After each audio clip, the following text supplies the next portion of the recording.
नमस्कार दोस्तों, मैं आशीष शुक्ला मिशन इंस्टीट्यूट के ऑनलाइन प्लेटफॉर्म पर आप सभी प्यारे साथियों का बहुत बहुत स्वागत करते हैं।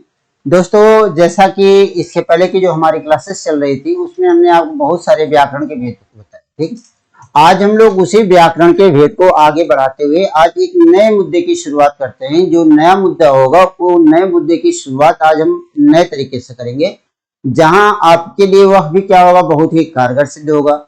और आप इस सारी क्लासेस को लगातार देखते रहिएगा। जितने भी लोग हमारे साथ जुड़े हुए हैं वो सभी लोग अपने क्लासेस में वीडियो को लाइक करना ना भूलें। ठीक, सभी लोग लाइक करें, सब्सक्राइब करें और चैनल को आगे और भी प्रमोट करें।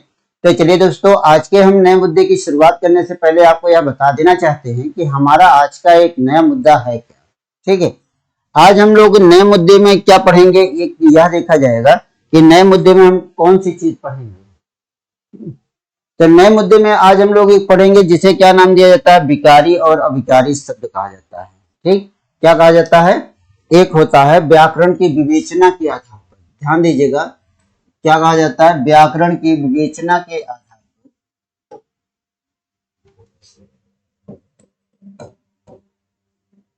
व्याकरण की विवेचना के आधार पर, विवेचना के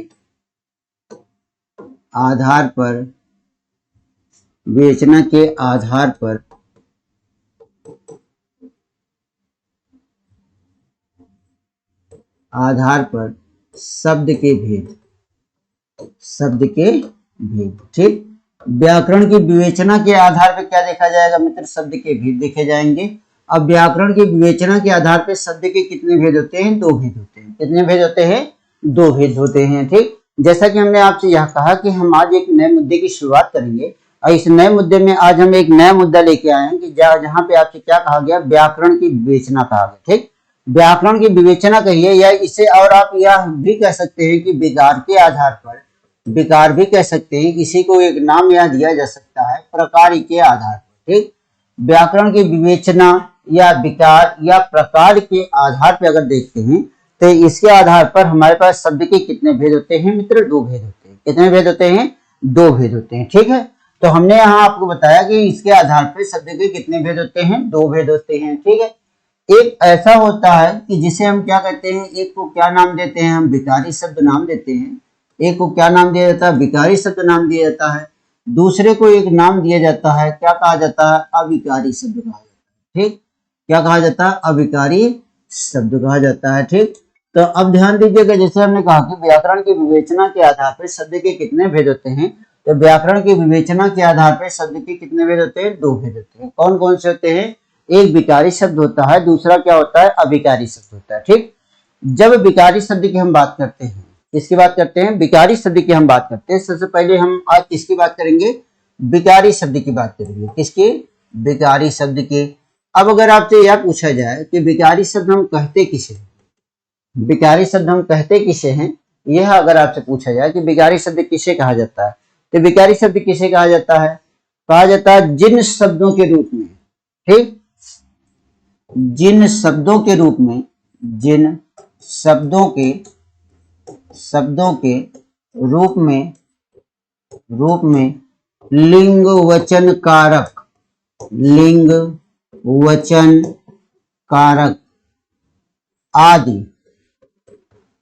आदि व्याकरणिक विवेचन के, आदि व्याकरण के नियमों का प्रभाव पड़ता है। व्याकरण के नियमों का क्या पड़ता है, प्रभाव पड़ता है। उसे क्या कहते हैं, उसे क्या नाम दिया जाता है, विकारी शब्द कहते हैं। ठीक, उसे क्या कहते हैं, हम विकारी शब्द कहते हैं। ठीक है, अब ध्यान दीजिएगा, यहाँ पे हमने क्या कहा कि जिन शब्दों के रूप में लिंग वचन कारक, अगर लिंग वचन कारक है, ठीक है, नहीं ठीक, क्या कहा गया कि व्याकरण के नियमों का क्या पड़ता है, प्रभाव पड़ता है। तो जब प्रभाव पड़ता है तो उसे हम क्या नाम देते हैं, विकारी शब्द नाम देते हैं। ठीक, उसे क्या नाम दिया जाता है, विकारी शब्द नाम दिया जाता है। या आप यह ध्यान रखिएगा कि जब शब्दों के रूप में लिंग वचन और कारक का प्रभाव पड़ेगा उसे हम क्या नाम देंगे, विकारी नाम देंगे। अगर आपसे पूछा जाए विकारी शब्द के, अगर आपसे पूछा जाए विकारी शब्द के भेद, विकारी शब्द के भेद कितने होते हैं मित्र? विकारी शब्द के 4 भेद होते हैं। कितने भेद होते हैं? 4 भेद होते हैं। ठीक, 4 भेदों में सबसे पहले एक आ जाती है संज्ञा, दूसरे नंबर में क्या आ जाता है? सर्वनाम। ठीक, तीसरे नंबर में क्या आ जाती है? क्रिया आ जाती है। ठीक, और चौथे नंबर में क्या आ जाता है? विशेषण आ जाता है। चौथे नंबर में क्या आ जाता है? विशेषण आ जाता है। ठीक है, अब देखिए कि जैसे विकारी शब्द की अगर हम बात करते हैं तो विकारी शब्द क्या कितने हो जाते हैं? 4 हो जाते हैं। कौन कौन से? लिंग, संज्ञा, सर्वनाम, क्रिया, विशेषण। ठीक, यह जो 4 होते हैं, यह 4 क्या हो जाते हैं? एक विकारी शब्द हो जाते हैं। ठीक है, अब जो विकारी शब्द होते हैं कि इनके ऊपर क्या हो जाता है? इन सारे शब्दों के ऊपर क्या किसका प्रभाव पड़ता है?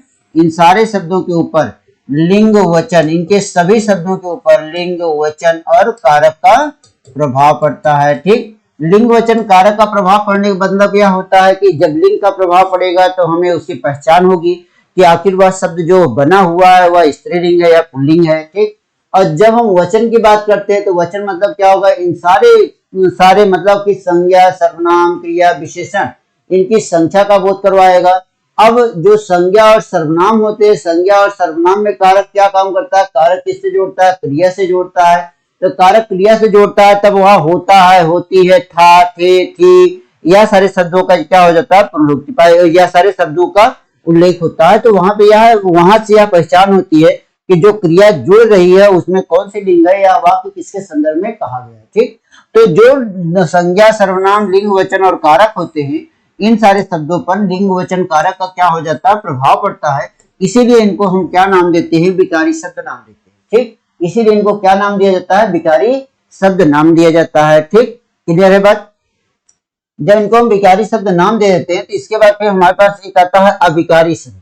ठीक, क्या आ जाते हैं? कौन सा शब्द आ जाता है? अविकारी शब्द आ जाते हैं। ठीक है, अविकारी शब्द की अगर हम बात करते हैं तो यहाँ पे कहा जाता है जिन शब्दों के रूप में, जिन शब्दों के रूप में लिंग, वचन, कारक, लिंग, वचन,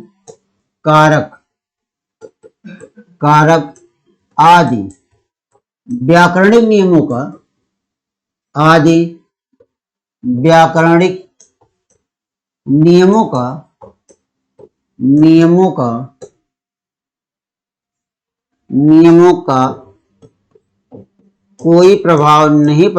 कोई प्रभाव नहीं पड़ता, उसे क्या नाम देते हैं? उसे अविकारी कहते हैं। उसे क्या कहते हैं? अविकारी शब्द कहते हैं। ठीक है, उसे क्या नाम दिया जाता है? अविकारी शब्द नाम दिया जाता है। कहा जाता है जिन शब्दों के रूप में लिंग, वचन, कारक आदि व्याकरणिक नियमों का कोई प्रभाव नहीं पड़ता है उसे हम क्या नाम देते हैं? अविकारी शब्द नाम देते हैं। उसे क्या नाम दिया जाता है? अविकारी शब्द नाम देते हैं। क्लियर है? उसे क्या नाम दिया जाता है? अविकारी शब्द नाम दिया जाता है। बात क्लियर हो गई? अब जैसे कि हमने यहाँ पे यह कहा कि जिन शब्दों के रूप में लिंग, वचन, कारक आदि व्याकरण के नियमों का कोई प्रभाव नहीं पड़ता है, मतलब कि जो शब्द होते हैं अविकारी के शब्द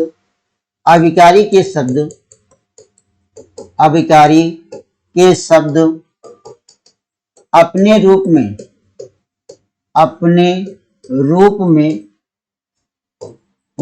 कोई परिवर्तन नहीं करते। ठीक, कोई परिवर्तन नहीं करते हैं। ठीक है, नहीं करते हैं। ठीक, कोई परिवर्तन नहीं करते हैं। अविकारी जो शब्द होते हैं वह अपने रूप में कभी कोई परिवर्तन नहीं करते हैं।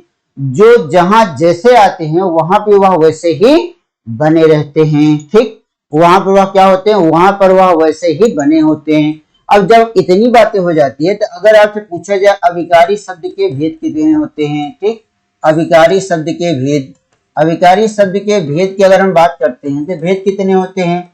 अविकारी शब्द के भी कितने भेद पाए जाते हैं? मतलब 4 भेद पाए जाते हैं। ठीक, कितने भेद पाए जाते हैं? 4 भेद पाए जाते हैं।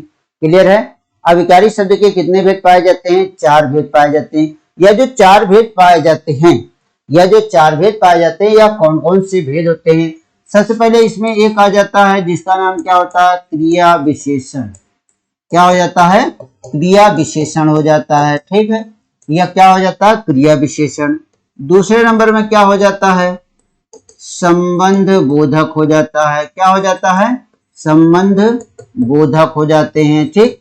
और तीसरे नंबर पे अगर हम बात करते हैं, तीसरे नंबर पे एक आ जाता है जिसका नाम क्या होता है, समुच्चय बोधक हो जाता है, समुच्चय बोधक हो जाते हैं, ठीक, बोधक हो जाते हैं। और चौथे नंबर पे एक आ जाता है जिसका नाम क्या दे दिया जाता है, विस्मयादि बोधक नाम दे दिया जाता है। क्या नाम, विस्मयादि बोधक नाम दे दिया जाता है, ठीक है।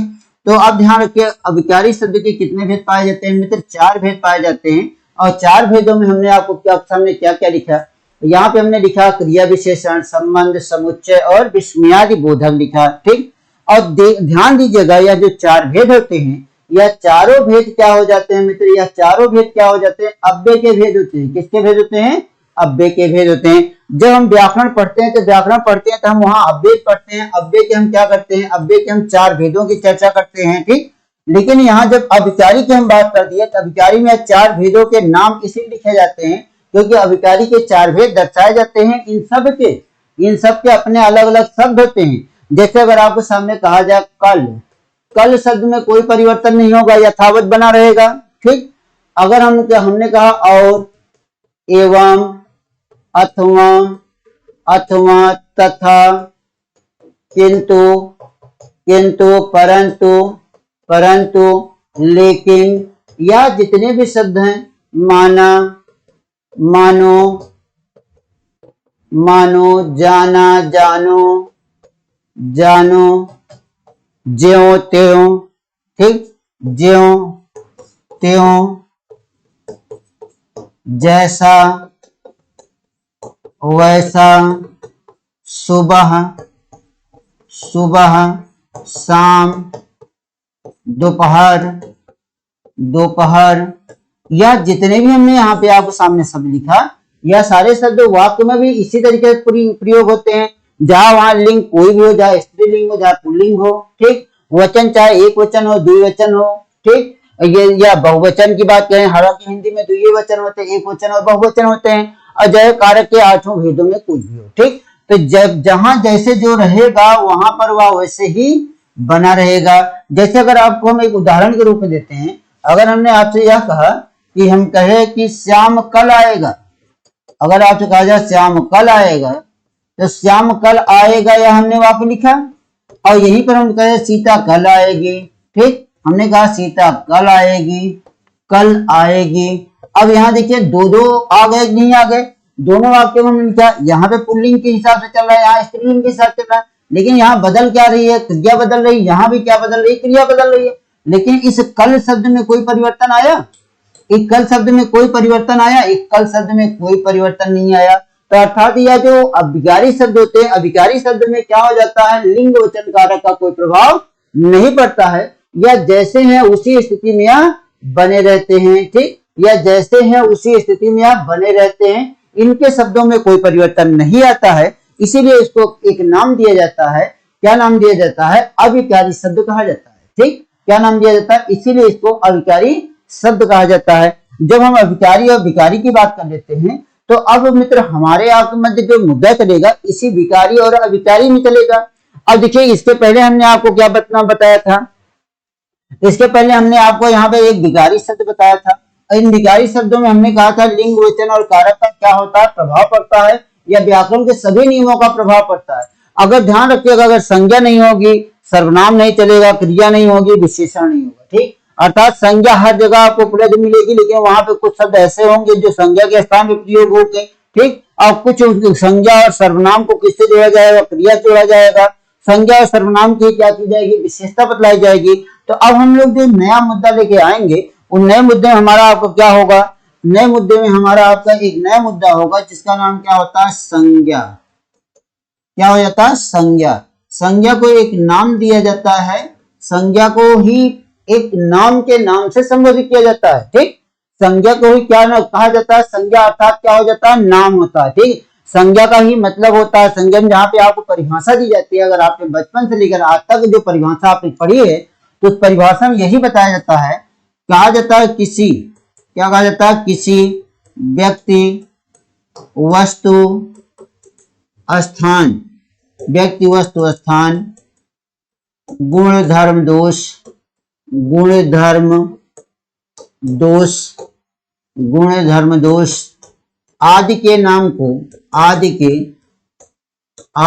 नाम को क्या कहते हैं हम, आदि के नाम को क्या न कहा जाता है, संज्ञा कहते हैं। ठीक, आज के नाम को क्या कहते हैं हम, संज्ञा कहते हैं। ठीक है, जब किसी व्यक्ति वस्तु स्थान गुण धर्म दोष दशा स्थिति स्वभाव इत्यादि जो भी चीजें जितनी भी संसार में हैं, ठीक, जितनी भी चीजें संसार में है उन सभी की अगर हम नाम ले लिए, वही नाम लेना ही क्या कहलाएगा, संज्ञा कहलाएगा। नाम लेने में हम क्या करते हैं, सजीव और निर्जीव दोनों वस्तुओं को ले लेते हैं, जहां वह सजीव वस्तु हो जहां वह निर्जीव वस्तु हो। ठीक, जहां वह सजीव या निर्जीव हो सबका कहीं ना कहीं से क्या हो जाता है, सबका कोई ना कोई नाम होता है, कोई ना कोई क्या होता है, नाम होता है। ठीक, कोई ना कोई क्या होता है, नाम होता है। उसी नाम को क्या नाम दिया जाता है, उसी नाम को क्या कहते हैं हम, उसी नाम को क्या कहा जाता है, संज्ञा कहा जाता है। ठीक,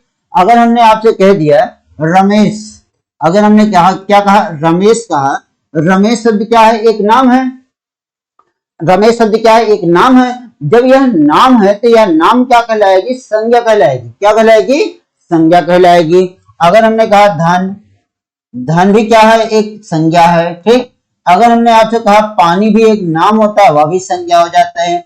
अगर हमने आपसे कहा लोहा, लोहा भी क्या हो जाता है, संज्ञा के नाम से बोधित किया जाता है। ठीक, अगर चलिए कुछ नहीं, अगर हमने कह दिया पहाड़, पहाड़ भी संज्ञा हो जाती है। अगर हमने कहा गेहूं, यह भी संज्ञा हो जाती है। हमने कहा सागर, यह भी संज्ञा हो जाती है। हमने कहा गंगा, गंगा भी सागर हो जाती है। हमने कहा गुलाब, ठीक, हमने एक शब्द क्या लिखा, गुलाब, गुलाब शब्द भी क्या हो जाते हैं, संज्ञा हो जाती है। क्या हो जाती है, संज्ञा हो जाती है। ठीक, अगर हमने आपके सामने एक शब्द लिख दिया, क्या चांदी लिख दिया, चांदी शब्द भी क्या हो जाती है, संज्ञा हो जाती है।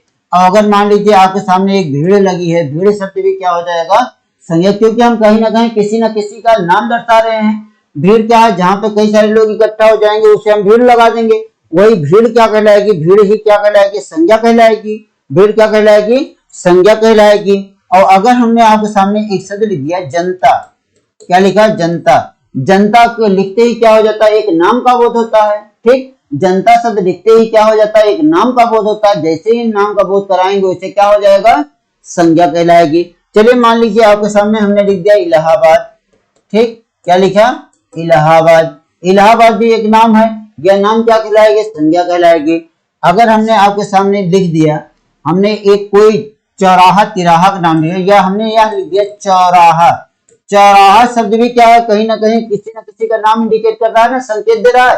तो यह जितने भी हमने आपको यहाँ पे शब्द लिखा, यह सारे शब्द क्या कहलाते हैं मित्र, यह सारे शब्द क्या कहलाते हैं, संज्ञा कहलाते हैं। ठीक, क्या कहलाते हैं, संज्ञा कहलाते हैं। बात क्लियर है, यह सारे शब्द क्या कहलाते हैं मित्र, संज्ञा कहलाती है। मतलब संज्ञा के लिए आप यह ध्यान रखिएगा कि जो संज्ञा होते हैं, संज्ञा को नाम के नाम से प्राचीन काल में बोधित किया जाता था, लेकिन जैसे जैसे व्याकरण के हम व्याकरण के रूपों में हम परिवर्तन लाते गए और एक सही ढंग का एक व्याकरण का निर्माण करने की कोशिश किया, उसी समय इस नाम का एक नाम अलग कर दिया गया, जिसे क्या किस नाम से जाना गया, संज्ञा के नाम से जाना गया।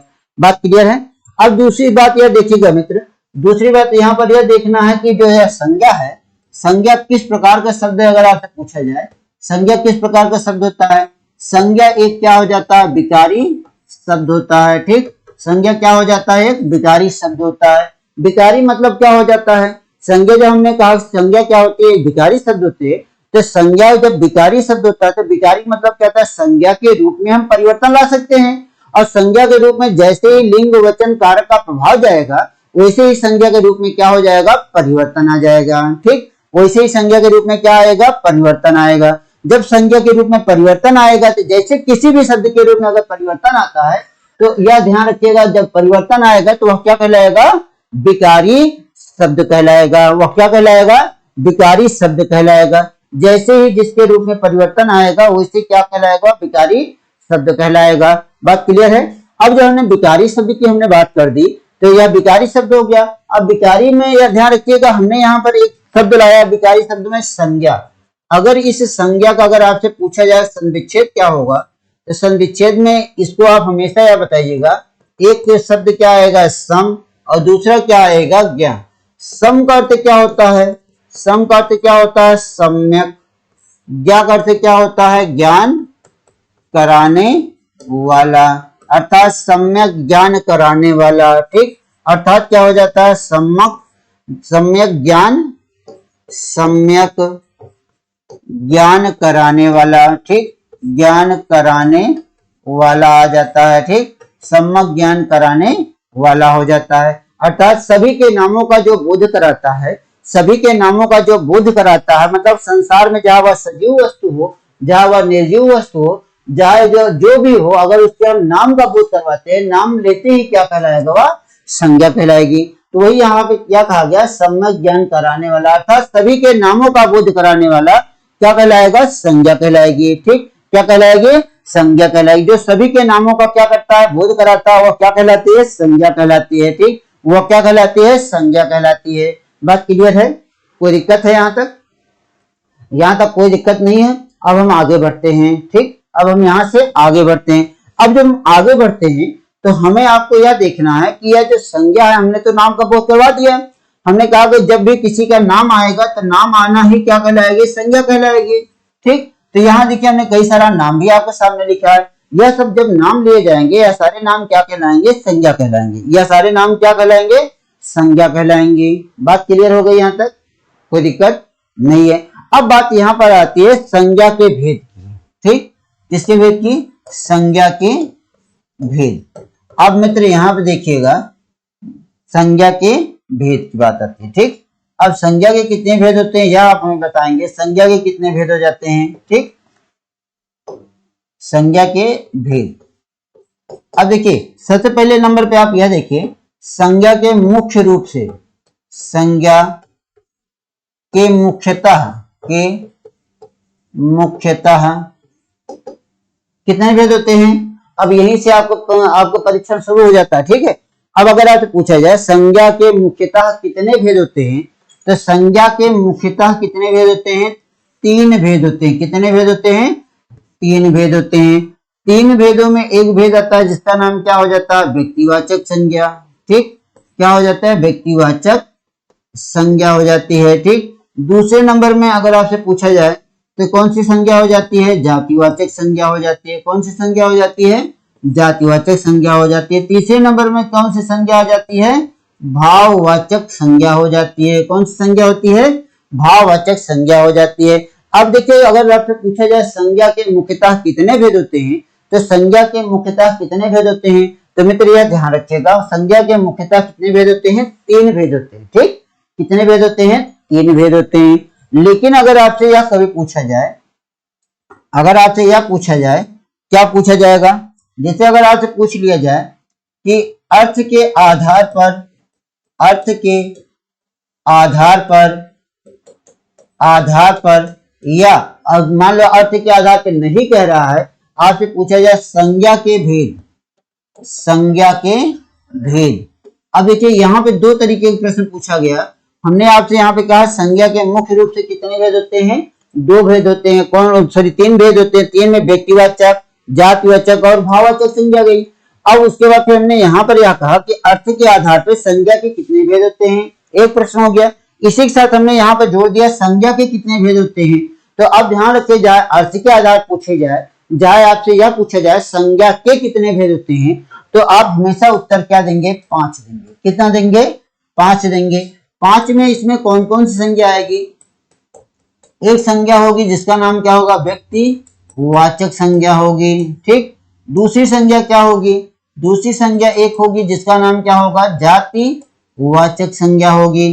तीसरी संज्ञा क्या होगी, भाववाचक संज्ञा होगी। कौन संज्ञा होगी, भाववाचक संज्ञा होगी। चौथी संज्ञा क्या होगी, समूह या समुदायवाचक संज्ञा होगी। ठीक, समूह या समुदायवाचक संज्ञा होगी। तीसरी संज्ञा क्या होगी?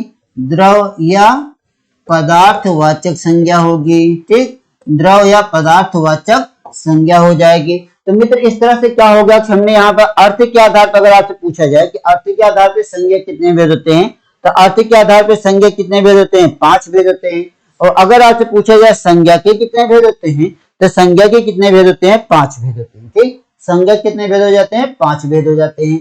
बात क्लियर है इतनी? जब हमने कह दिया संज्ञा कितने भेद होते हैं? 5 भेद होते हैं, और अर्थ के आधार पर संज्ञा कितने भेद होते हैं? 5 भेद होते हैं। ठीक, इस चीज को आप एकदम अपने दिमाग को कंठस्थ करके रखिएगा। अब इसके बाद फिर जैसे हम आगे चलते हैं, अगर आपसे कभी पूछा जाए संज्ञा को कितने आधारों पर बांटा गया, ठीक, अगर आपसे पूछा जाए संज्ञा को कितने, कुल जितनी पांचों आपने संज्ञा देखी थी उन्हीं संज्ञाओं को कितने आधारों में बांटा गया, यह अगर आपसे पूछा जाए तो पूछा जाए, अगर कहा जाए संज्ञा को कितने आधार पर बांटा गया, संज्ञा के आधार, संज्ञा के आधार। ठीक, संज्ञा के जब आधार की हम बात करते हैं, संज्ञा को कितने आधारों बांटा गया मित्र? 2 आधारों बांटा गया। ठीक, एक संज्ञा हुई जिसका क्या हुआ? वस्तु के आधार पर। किसके आधार पर? वस्तु के आधार पर। ठीक, दूसरा कहाँ गया? धर्म के आधार पर। दूसरा कहाँ गया? धर्म के आधार पर। ठीक, अब देखिए हमने संज्ञा को कितने आधार बांटा? 2 आधारों बांट दिया। नंबर 1 क्या हुआ? वस्तु के आधार पर। नंबर 2 क्या हुआ? धर्म के आधार पर। ठीक, नंबर 2 क्या हुआ? धर्म के आधार पर। अब हमने वस्तु और धर्म 2 आधारों में बांट दिया संज्ञा। अब अगर आपसे पूछा जाए कि वस्तु के आधार पर कौन कौन सी संज्ञा आती है, ठीक, वस्तु के आधार पर संज्ञा के कौन कौन से रूप आते हैं, तो वस्तु के आधार पर संज्ञा के कौन कौन से रूप आते हैं यह देख लिया जाए। सबसे पहले इसमें हम देखते हैं तो इसमें हमें एक मिल जाती है जिसका नाम क्या होता है? व्यक्ति, व्यक्तिवाचक संज्ञा हो जाती है। क्या संज्ञा होती है? व्यक्तिवाचक। फिर दूसरी संज्ञा क्या हो जाती है? जातिवाचक। ठीक, क्या हो जाती है? जातिवाचक। उसके बाद फिर क्या हो जाता है? समूहवाचक। कौन सी संज्ञा होती है? समूहवाचक। ठीक, अब तीसरे नंबर पर अगर हम बात करते हैं, चौथे नंबर में कौन सी आ जाती है? द्रववाचक, द्रव या पदार्थवाचक संज्ञा हो जाती है। यह जो 4 संज्ञा होती है वाचक संज्ञा।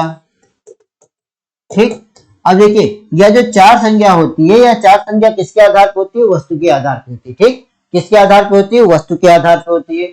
अब बात आती है किसकी? धर्म के आधार पर संज्ञा। किसके आधार पर? धर्म के आधार पर संज्ञा की अगर हम बात करते हैं तो धर्म के आधार पर संज्ञा कितने भेद हो जाते हैं? केवल और केवल एक ही भेद होता है, जिसे क्या नाम दिया जाता है? भाववाचक संज्ञा कहा जाता है। ठीक, क्या कहा जाता है? भाववाचक संज्ञा कहा जाता है। अब मित्र इसे हम धर्म के आधार पर क्यों बांट दें यह भी आपको बता देते हैं, क्योंकि जो भाववाचक संज्ञा होती है इसे देखा या छुआ नहीं जा सकता है, मात्र महसूस करने पर यह जाहिर होती है, बाकी यह कभी देखी या सुनी नहीं जा सकती। लेकिन यह जो व्यक्तिवाचक है इसमें वस्तु छूने वाले भी होंगे और फेंकने वाले भी होंगे।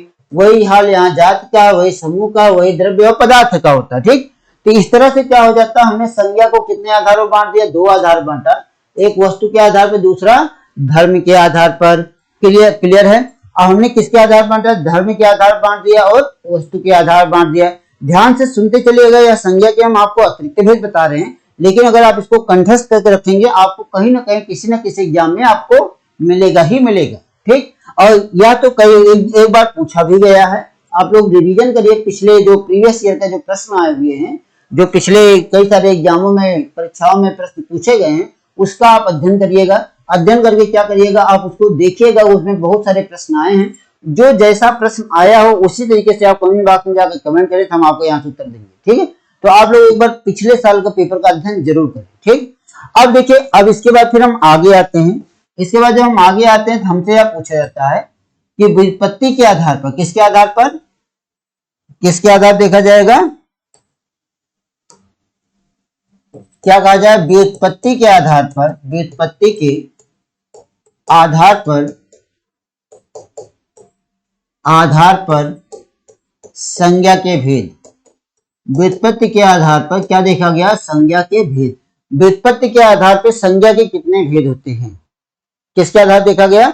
व्युत्पत्ति के आधार पर संज्ञा के भेद देखे गए कि अगर आपसे पूछा जाए व्युत्पत्ति के आधार पर संज्ञा के कितने भेद होते हैं, तो व्युत्पत्ति के आधार पर आपको क्या बताना? संज्ञा के भेद। ठीक, तो अब हमने कहा व्युत्पत्ति के आधार पर संज्ञा कितने भेद होते हैं? 3 भेद होते हैं।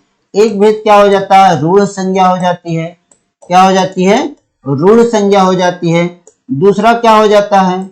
यौगिक संज्ञा हो जाती है। कौन सी संज्ञा? यौगिक संज्ञा हो जाती है। और तीसरा जो आ जाता है वह क्या हो जाता है? योग रूढ़ संज्ञा हो जाती है। ठीक, योग रूढ़ संज्ञा हो जाती है। ठीक, अब देखिए कि हमने आपको यहाँ पे व्युत्पत्ति के आधार पर संज्ञा कितने भेद बताए? 3 भेद बताए। और कौन कौन से बताए? रूढ़, यौगिक और योग रूढ़ बताया।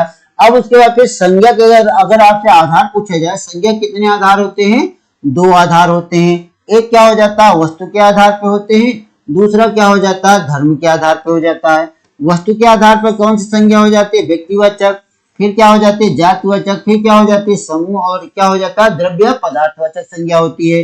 ठीक, लेकिन धर्म के आधार पर अगर हम देखते हैं तो धर्म के आधार पर केवल और केवल संज्ञा के एक ही भेद आते हैं, जिसे क्या नाम दिया जाता है? भाववाचक संज्ञा कहा जाता है। ठीक, जिसे क्या नाम दिया जाता है? भाववाचक संज्ञा नाम दिया जाता है। ठीक है, अब इसके बाद फिर हमने हम अगर आपसे आगे की बात करते हैं, हमने यहाँ पे आपको यह बांटा था कि अर्थ के आधार पर संज्ञा या संज्ञा के कितने भेद होते हैं। तो संज्ञा कितने भेद हो जाते हैं? 5। 5 भेद में अगर आप देख रहे हैं समूह और समुदाय वाचक, समूह, समुदाय और द्रव्य पदार्थ वाचक संज्ञा, एक अतिरिक्त संज्ञा आई है। ठीक, अगर आपको यह देखा जाए कि यहाँ पे अगर आपसे पूछा जाए कि जातिवाचक संज्ञा कितने भेद होते हैं, इसी जातिवाचक संज्ञा के भेद में कौन से जाता है?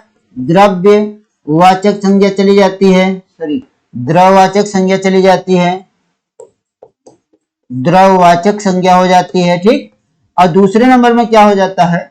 दूसरे नंबर में क्या हो जाता है? पदार्थवाचक संज्ञा हो जाती है। ठीक, तो कौन सी संज्ञा हो जाती है? पदार्थवाचक संज्ञा हो जाती है। ठीक, तो यह जो द्रववाचक संज्ञा, द्रववाचक और समूहवाचक जो संज्ञा होती है, समूहवाचक, यहाँ पे समूहवाचक हो जाएगा। क्या हो जाएगा? समूहवाचक। क्या हो जाएगा? समूहवाचक हो जाएगा। अब जो यह समूहवाचक और द्रववाचक जो संज्ञा होती है, यह दोनों संज्ञा क्या हो जाती है? जातिवाचक संज्ञा के भेद हो जाते हैं। क्या हो जाते हैं? जातिवाचक संज्ञा के भेद हो जाते हैं। क्लियर है? अब यह दोनों संज्ञा क्या हो जाते हैं? जातिवाचक संज्ञा के भेद हो जाते हैं। तो मित्र ध्यान रखिएगा कि यहाँ पर हमने आपको क्या बताया है? संज्ञा एक ऐसा शब्द होता है, विकारी शब्द होता है, जिसका दूसरा नाम क्या होता है? नाम होता है। ठीक, यह सजीव निर्जीव जितनी भी वस्तुएं होंगी सबका कोई ना कोई अपना नाम होता है। उसी नाम को क्या नाम दिया जाता है? संज्ञा कहा जाता है। और जो आपने परंपरागत परिभाषा आपने पढ़ा है कि किसी व्यक्ति, वस्तु, स्थान, गुण, धर्म, दोष, दशा आदि के नाम को क्या नाम दिया जाता है? संज्ञा कहते हैं। हमने यहाँ उदाहरण भी लिख दिया। और संज्ञा को हमने संज्ञा का हमने संविच्छेद किया, इसके अर्थ भी हमने आपको बता दिए।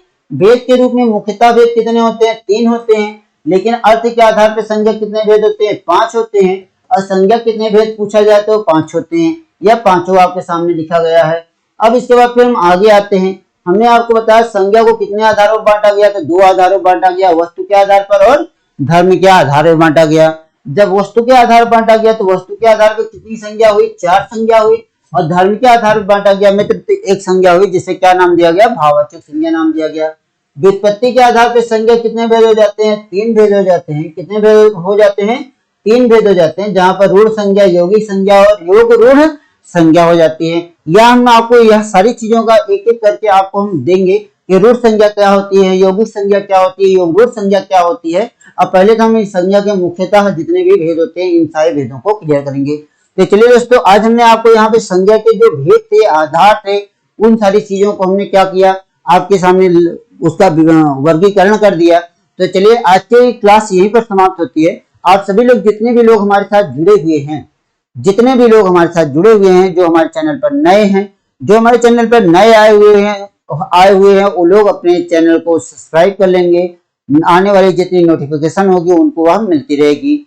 दूसरी चीज, जो हमारे साथ पहले से जुड़े हुए थे वो सभी लोग एक बार वीडियो को लाइक करेंगे। और लाइक करने के बाद अगर उनके पास कुछ दोस्त, मित्र, यार कुछ होंगे तो उनके पास एक बार वीडियो को शेयर करेंगे। और जब शेयर करेंगे तो क्या हो जाएगा? आप लोगों की ही संख्या बढ़ेगी। तो चलिए दोस्तों, आज की क्लास बस यहीं पर समाप्त करते हैं। आप सभी साथियों को, मित्रों को जय हिंद, जय भारत।